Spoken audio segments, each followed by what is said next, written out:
Ankwaniriza omulungi atulaba ina gyosiza okubanga otulaba amanya Hands Pro Life of course exclusive wonders olunaku olwaleero atusazeewo kubanga abawanda boyigi tubawa ekyenjawulo lwaki nedda ate njala okujjukiza tubanda kuba tukwa bingi naddala guno omwezi olunaku olwaleero speed ni legendary producer muyina okubanga mumanyi atamumanyi olunaku olwaleero. This is our producer Didi.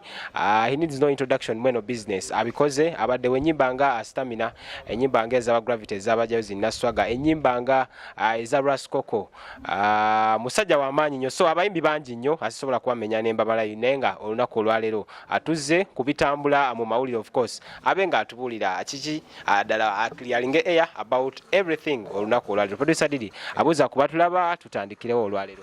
Yeah, batulaba mbalamusiza nnyo Katonda abeere nammwe. Bless you. Yeah.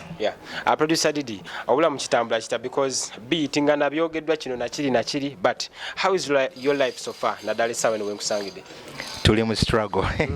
Tuli mu struggle. Yeah, life ya struggle kitegeere ebiyitingana bino Producer Didi waliwo guide twamufuna entebe last week n'avayo n'agamba yali agezezaako okubanga akuyamba here and there but eventually n'alemererwa.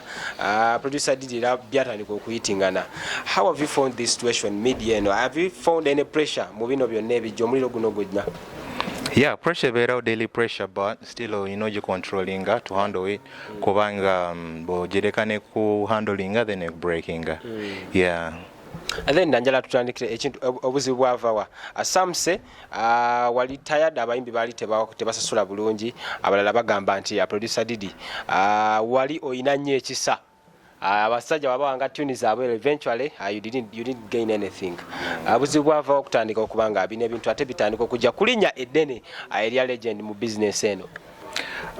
Well ekisa Bobo building something sometimes waliwo sacrifices okitegeera in every building of something waliwo sacrifices. Kiringa ekisa but era still kyenali nkola kyali professionally done. Saagamba nti no mujje buli omu everybody but I was selective nali noonya some quality and I was building up some quality. So ikyali kisa but positively it was a good kisa. Then ebya going the people to help. Yes. Omwami oyo yali entebe. Simanyi mwami kyo yego wadde otegeeza really. Yavaayo n'agira but anyway sagala tumwenye time bwobanga alisu bato kifunye naye then njagala tutunuulire Palaso yavuddeyo n'agamba nti bagenda kutandika okubanga bateekawo embeera okusobola okulabanga Producer Didi babaako embeera gye bamuteerawo. Bano bagayi bakulikinze out oba just byamawulire omanyi business yaffe mubaamu palapase mungi abantu babaagala okwestudio okwambuka n'ebirala nga womanyi. Have they anyone reached out okulabanga erinnya Producer Didi liddayo on top okusinga ddala nga bwe lyali before? Not really. Sinakuwulira from Palaso. But that is very good Bwabanga because Palace actually namu recording a copy before ngata in the US. The song was called Kasome something yeah. So yeah, it's my birthday. So I think I'm respecting Ganyo Palace. He's a good hearted guy. So big sucker free boss man. Yeah. So Nenga I respect him. Yeah, but I get there. Yeah. He's a respectful guy. Njagala ompe party eno obulamu bw'essaawa eno. Butambula buta Producer Didi akolaki essaawa eno. Yeah, of course right now ngezaako ku building again, putting up everything together kitegeere. Yeah, making sure until this year and tandika to okubeera productive media. Yeah.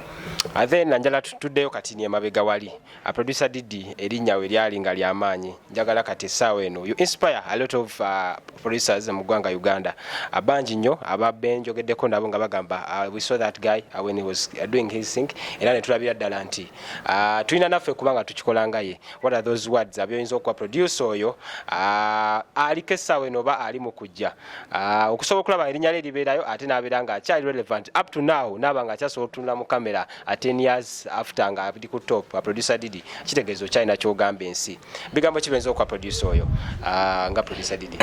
Well, a producer bonaze kyembagamba is kuongera mu manyi to be strong, not to break down. Ate bamanyi nti no mulimu gwe tukola tuli ba service providers, like fe we to breaking down, then the artist breaks down okitegeera. So tulina okubeera nga tuli strong, ate tuli stronger than the artist. So ba producer balina okumenga sure nti no bongeramu amaanyi, like more than even bwali balowooza. How do you see the entertainment industry? Because entertainment essaawa eno abasinga the majority say nti ewambiddwa ennyimba ze bataminga nga bubblegum music essaawa eno ze zisinga amaanyi mu ggwanga.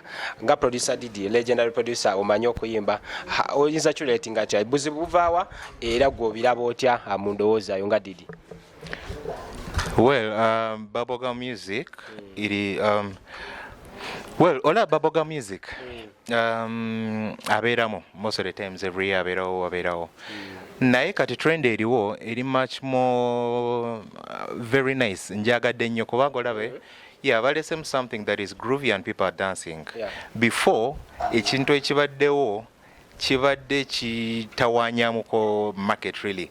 Bali baleetamu ekintu ekiringa ekye Tanzania kuddusa obuntu okuba obudodidodi butururu kati there was an element of disorganization really music. At least on a dance hall tubadde tumuwuliriza, at least the beats abantu bazimanyi, they can compare the music with the music wabagala international. So kati by Alien Skin right now what they have done, I think it's not really bubblegum music for now kubanga ndaba is some at least binyuma. Yeah. Nawe bikunyumira. Asinga okunyumirwa Didi. Nosinga nyumirwa. Asinga okunyumira no. Atoneke namotike nacho sijadenje. That is Alien Skin. Yeah, Alien Skin, wakabi. Oh. Yeah, but also Balo Mudra, ne Didi. Didi, yes. Yeah, maybe to be a binyumira taste like bana bali mukutta music. What are oyinza kuba kigambo ki? Abamununula music abadde mufu. Soke twogere ku music abadde wabani. Katojja kitegeera. Kati gwe bw'olaba ba DJ nga balandisa okuba some music in a very short while walasya ne bamuleka. Trust me, walasya abeera mufu. Ono music ono ali good. Trust me, gwe muwulirizeemu. Actually bayinza okuba mujajingala kubanga alinga hip hop, rap, biki kidanda, but at least beats nungi, then walo element gye baleeta bayimba mwoyo mutima, life gye balivinga nga bali real. Bali real kwegamba bayimba ebintu nga abantu babiwulira nabo babiyitamu. Okay. Then lastly nga tuwunzika producer Didi, producer Washington tutusaba kutamujja mweno business, both muli ba legend yavayo n'agamba nti ye engeri gy'ataasima bulungi abayimbi baba wanga bucholo, n'avayo n'agamba buli muyimbi gwe yakolera alina okutandika okumusolooza, era nga n'agamba nti if it was copyright bandi badde abamusawo ne abateekayo mu kkomera. Ennyimba zo zino ze wakola before ezaali ez'amaanyi up to now ogenda mu ndongo zikyazinirwako, ozifunyeemu era tutandikira ozifunyeemu zo. Yeah, nzifunyemu in a way that right now even ndi ku interview. So nzifunyemu nnyo kino kinene. Nje kyagamba nti tebabasasula baali babakozesa with that's why ye yabikoowa. Ate gwe kyoyinza kyogerako ki? Wakyaliwo ekizibu mu engeri producer balina osasulwa wano mu Uganda tunaba kukitunulamu nnyo. But obuzibu buvuddewa? Lwakubanga is it with the producers, are they the artists over? N'obutamanya. Yeah, kubanga it's a very simple thing. Just agreeing an artist, nemo agreeing terms. Net bado tuchikola. Reason why tuchikola is because ebadesi culture wano, but singa tuchikola ojakola nga bigonda. Okay. Then exclusive wonders Hands Pro Life, of course, Mike Don and Jamal Vidal tubeerawo okulaba nga ensonga zino tuzitambuliza ddala ate nga wande eri abeerayo okubanga ebintu bino abikola nebinyuma. Producer Didi, last remarks tukute. Mwebale nnyo bannange for the support. Mwenna mwebale nnyo followinga. Mbagala nnyo, Katonda abeere nammwe. God bless you, omwaka gubeere mulungi. Amina. Tujja kukoma wano olwaleero. I see you next time. Bye bye.